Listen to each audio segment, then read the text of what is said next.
Toutes les applications du froid, ils sont régies par une réglementation qui s'appelle F-Gas. Cette réglementation incite les utilisateurs à utiliser des fluides moins polluants à faible GWP.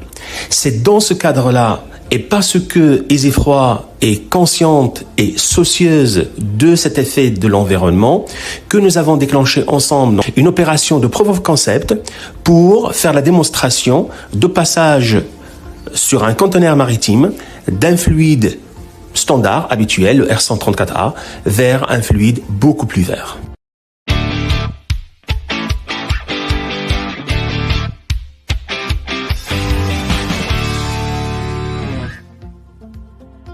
Alors, comment on va s'y prendre? On va d'abord caractériser la situation de référence avec ce fluide-là en état.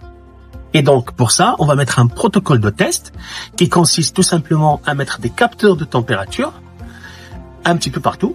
Donc, d'abord, on va mettre un à l'extérieur pour mesurer la température ambiante. Et puis, on va mettre quelques-uns à l'intérieur du conteneur pour capter le profil thermique de descente en température quand la machine va se mettre en marche. À la fin de ce premier test, on va récolter les données, on va les traiter pour capter justement ce profil thermique dont je viens de parler tout à l'heure.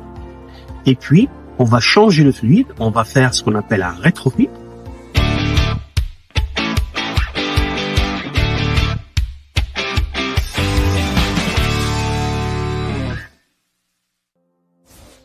Alors, une opération de rétrofit, ça consiste à changer un fluide par un autre.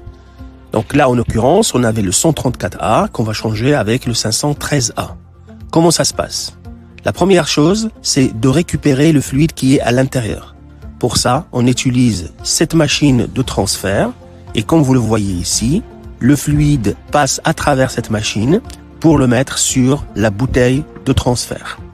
Une fois que cette opération est finalisée, nous procédons à un changement de filtre déshydrateur qui sert à capter l'humidité et l'acidité. Et une fois qu'elle est changée, on refait encore un tirage au vide pour enlever éventuellement des traces de l'air et d'humidité à l'intérieur. Et une fois que tout ça est terminé, on met à l'intérieur le nouveau fluide de R513A.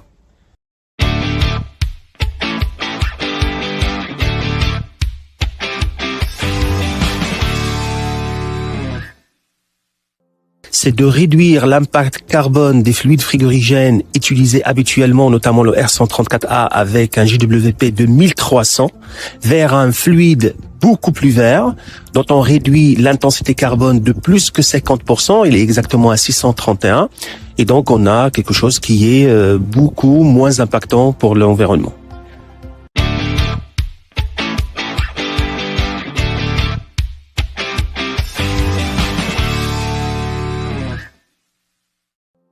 C'est quoi la suite? La suite, ça sera tout simplement de dupliquer la même chose sur un parc beaucoup plus grand, peut-être une centaine, voire des milliers de conteneurs de même nature. Et vous avez vu que c'est une opération relativement simple et peu chère à mettre en place. Donc ça permettrait d'accélérer la décarbonation à moindre coût.